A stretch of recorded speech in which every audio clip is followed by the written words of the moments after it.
आज के टाइम में किसी की हत्या करना लोगों के लिए मजाक सा हो गया है और आज के टाइम में क्रिमिनल्स को लॉ एंड ऑर्डर का बिल्कुल भी डर नहीं है। इस केस में क्रिमिनल इतना बेखौफ था कि मर्डर करने के बाद उसने अपने फोन में वीडियो बनाई जिसमें वो क्लियरली कह रहा है कि बेवफाई नहीं करने का, बेवफाई नहीं करने का, बेवफाई नहीं करने का, बेवफाई। और उसने पीछे सिद्धू मूसेवाले का एक गाना लगा रखा था, आई कांट बिलीव दैट, कि कोई इतना मर्सीलेस कैसे हो सकता है। इस केस को स्टडी करने के बाद आपका माइंड थोड़ा मैच्योर हो जाएगा एंड ऑब्वियसली इसके बाद आप किसी पर अंधा विश्वास नहीं करोगे। So well, let's discuss this case in details.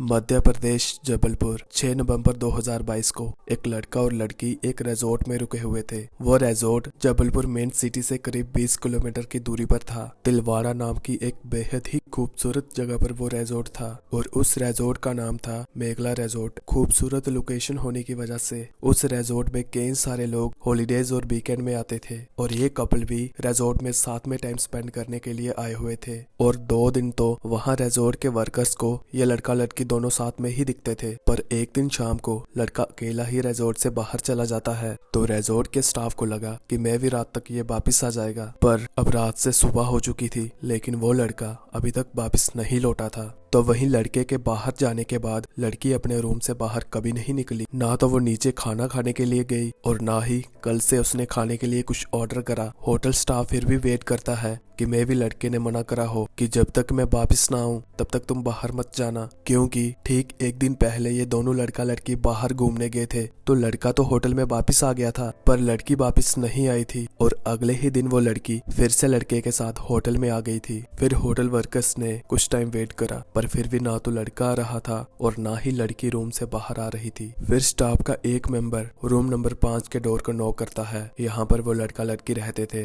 पर सामने से कोई रिस्पॉन्स नहीं आता। तो होटल स्टाफ को यहाँ कुछ गड़बड़ लगती है, क्योंकि रिसेंटली में कई सारे होटल में केसेस आ चुके हैं। तो आजकल होटल स्टाफ को पहले से ही इसी हिसाब से प्रिपेयर करा जाता है कि कहीं भी उन्हें कुछ भी डाउटफुल लगे तो सीधे पुलिस को इन्फॉर्म कर दिया जाए। तो फिर वर्कर्स ने इस बारे में होटल मैनेजर से बातचीत करी और मैनेजर ने रिस्क न लेते हुए सीधे पुलिस को इन्फॉर्म करा और पुलिस भी मौके पर वहां पहुंच गई थी। फिर होटल स्टाफ ने पुलिस के साथ मिलकर बैकअप की से रूम का दरवाजा खोला और सभी अंदर चले गए थे और अंदर वो लड़की रजाई ओढ़कर सोई हुई थी। पर जैसे ही पुलिस ने लड़की से रजाई हटाई तो उस लड़की को देखकर सभी शॉक हो गए थे, क्योंकि बेड पर काफी खून पड़ा हुआ था।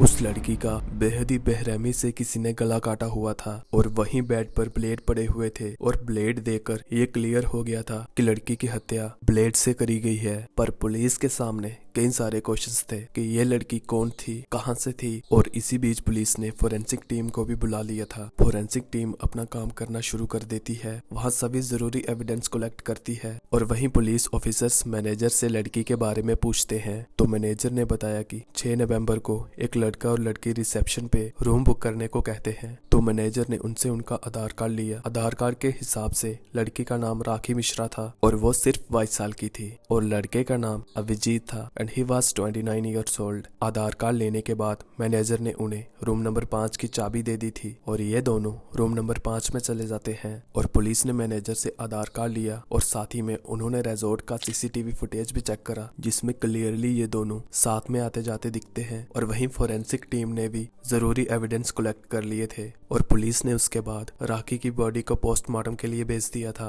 और पुलिस आधार कार्ड के एड्रेस से लड़की का पता लगाने की कोशिश करती है और इसी बीच पुलिस को राखी के पेरेंट्स का फोन नंबर भी मिल चुका था। पुलिस ने उस नंबर पर कॉल करी तो राखी के पेरेंट्स ने जब पुलिस की कॉल रिसीव करी तो पुलिस ने उनसे कहा कि आप लोग तिलवाड़ा सब डिस्ट्रिक्ट हॉस्पिटल में आ जाओ, सैडली आपकी बेटी की हत्या हो गई है। पर जो राखी के पेरेंट्स का सामने से आंसर था वो काफी शॉकिंग था, क्योंकि उन्होंने कहा कि हमारी बेटी राखी तो हमारे साथ बैठी हुई है। और ये सुनकर पुलिस भी काफी शॉक हो गई थी। पुलिस ने कहा कि आपकी बेटी की तो मेघला रिजॉर्ट में किसी ने हत्या कर दी है। तो सामने से राखी के पेरेंट्स कहते हैं कि सर आपको कोई मिसअंडरस्टैंडिंग हो रही है, हमारी बेटी तो हमारे साथ ही बैठी हुई है, चाहे तो आप वीडियो कॉल करके देख सकते हैं। तो जब पुलिस ने वीडियो कॉल करके देखा तो सच में उनकी बेटी उनके साथ ही बैठी हुई थी और वो लड़की राखी ही थी। पर जिस लड़की की हत्या हुई थी वो लड़की राखी नहीं थी। तो पुलिस ऑफिसर राखी को उस लड़की का फेस दिखाते हैं और राखी खुद उस लड़की को देखकर शॉक हो गई थी, क्योंकि वो लड़की शिल्पा आचार्य थी और उसने बताया कि शिल्पा आचार्य गोरखपुर में एक पार्लर में काम करती थी।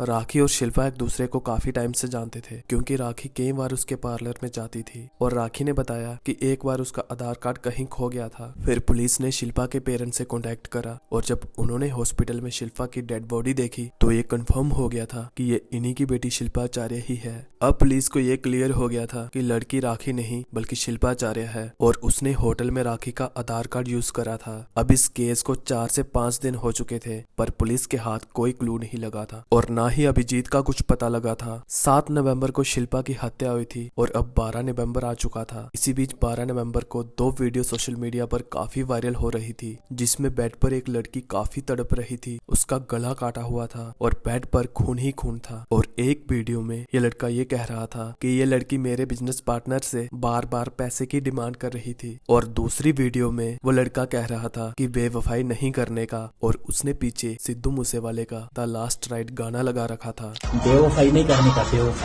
बेवफाई नहीं करने का, बेवफाई। और वो लड़का इतना बेखौफ था, उसे पुलिस और लॉ का बिल्कुल भी डर नहीं था। अब ये वीडियो सर्कुलेट होते होते पुलिस के हाथ भी लग चुकी थी और उस वीडियो में वो लड़का अभिजीत ही था जो कि शिल्पा के साथ होटल में रुका हुआ था। शिल्पा की हत्या के 5 दिन के बाद पहली बार पुलिस के हाथ कोई क्लू लगा था, पर पुलिस के सामने अभी कई सारे चैलेंजेस थे कि अभिजीत किस बिजनेस पार्टनर की बात कर रहा है, आखिर अभिजीत के पार्टनर और शिल्पा का क्या रिलेशन था। अब ये सारी स्टोरी तो अभिजीत ही बता सकता था। तो पुलिस ने कई सारी टीमें बनाई और अभिजीत को ढूंढने लग गई थी। जैसे जैसे पुलिस इस केस को इन्वेस्टिगेट कर रही थी वैसे वैसे पुलिस के हाथ छोटे मोटे क्लू लगते जा रहे थे। और इसी बीच पुलिस को अभिजीत के फेसबुक फ्रेंड से पता चलता है कि एक दिन अभिजीत ने अपने सोशल मीडिया अकाउंट पर शिल्पा आचार्य के साथ एक तस्वीर शेयर करी थी, जिसके कैप्शन में उसने ये लिखा था कि हम जल्द ही स्वर्ग में मिलेंगे। पर कुछ ही टाइम के बाद उसने ये पोस्ट डिलीट कर दी थी। जब पुलिस ने अभिजीत का नंबर ट्रेस करा तो उसका नंबर भी बंद था। उसने जो भी सोशल मीडिया पर पोस्ट करी थी वो उसने वाईफाई के थ्रू करी थी। एंड अभिजीत काफी स्मार्ट था, वो कंटिन्यूसली अपनी जगह चेंज कर रहा था। जब भी पुलिस को उसके बारे में कोई जानकारी मिलती थी वो वहाँ से किसी दूसरी जगह मूव कर लेता था।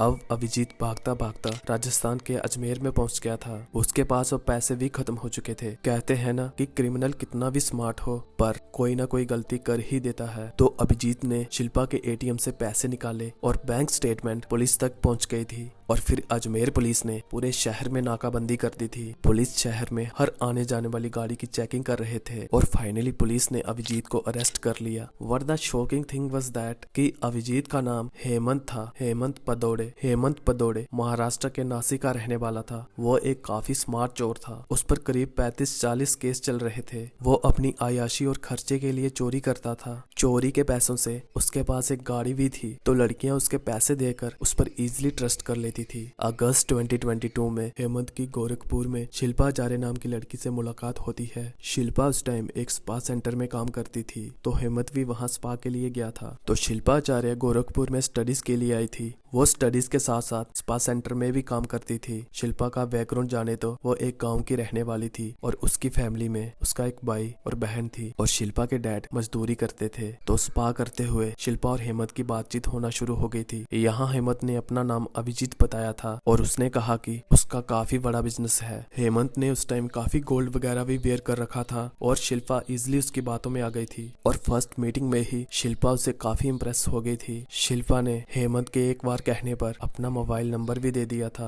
और कुछ ही दिनों में ये दोनों रिलेशनशिप में आ गए थे। शिल्पा हेमंत के प्यार में इतनी पागल हो गई थी कि वो उस पर ब्लाइंडली ट्रस्ट करने लग गई थी। फिर शिल्पा हेमंत के साथ अक्सर घूमने जाती थी। कई दिनों तक ये साथ में ही रहते थे। इवन हेमंत भी शिल्पा से बेहद प्यार करता था और वो शिल्पा से शादी भी करना चाहता था। पर एक दिन हेमंत ने जब शिल्पा का फोन चेक करा तो शिल्पा के फोन में कई सारे लड़कों के नंबर्स थे और शिल्पा ने कई सारे लड़कों के साथ व्हाट्सएप पर बात भी कर रखी थी। ये देखकर हेमंत एकदम शॉक हो गया था। हेमंत भी शिल्पा से बेहद प्यार करता था and he still couldn't believe that कि शिल्पा ऐसा कर सकती है और उसने ये बात अपनी ईगो पर ले ली थी। फिर हेमंत ने शिल्पा को सबक सिखाने का सोच लिया था। बट वो शिल्पा के सामने प्रीटी नॉर्मल बिहेव कर रहा था, जैसे कि उसे कुछ पता ही ना हो। फिर 6 नवंबर को हेमंत ने शिल्पा को कॉल करा और उससे कहा कि शाम को हम घूमने चलेंगे और तुम अपने साथ कोई फेक आईडी ले आना। शिल्पा उस पर ब्लाइंडली ट्रस्ट करती थी, तो उसने बिना क्वेश्चन करे अपने साथ एक फेक आधार कार्ड ले आई थी और ये दोनों मेघला रिजॉर्ट में चले गए थे। और 6 नवंबर को रूम में कुछ टाइम स्पेंड करने के बाद शाम को ये दोनों बाहर चले गए थे। मे बी बाहर इन दोनों में कोई बहसबाजी हुई हो और उस रात शिल्पा हेमंत के साथ मेघला रिजॉर्ट में वापस नहीं गई थी, पर हेमंत अकेला ही रिजॉर्ट में रुका हुआ था। बट अगले ही दिन 7 नवंबर को शिल्पा खुद हेमंत के पास आ गई थी, या फिर मे बी फोर्सफुली हेमंत ने उसे बुलाया हो। And that was the biggest mistake of Shilpacharya. और फिर हेमंत ने काफी ड्रिंक करी और फिर शिल्पा से कहा कि तुम्हारी इतनी हिम्मत कि तुम मुझे चीट करो। बट शिल्पा ने कहा कि ये सिर्फ मेरे दोस्त हैं। बट हेमंत नशे में इतना पागल हो चुका था, उसे शिल्पा की कही हुई बातों पर बिल्कुल भी विश्वास नहीं हो रहा था। देन हेमंत ने ब्लेड लिया और उसने शिल्पा का गला काट दिया। फिर उसने अपना फोन उठाया और वीडियो बनाई जिसमें उसने कहा कि बेवफाई नहीं करने का। और वीडियो में पीछे शिल्पा काफी तड़प रही थी, अभी भी वो जिंदा थी। पर जब तक होटल स्टाफ ने पुलिस को इन्फॉर्म करा तब तक शिल्पाचार्य की मृत्यु हो चुकी थी। और फिर पुलिस ने हेमंत को अरेस्ट करके कोर्ट में पेश करा और कुछ ट्रायल के बाद हेमंत को उम्र कैद की सजा हो चुकी थी। एंड एक वीडियो में उसने ये भी कहा था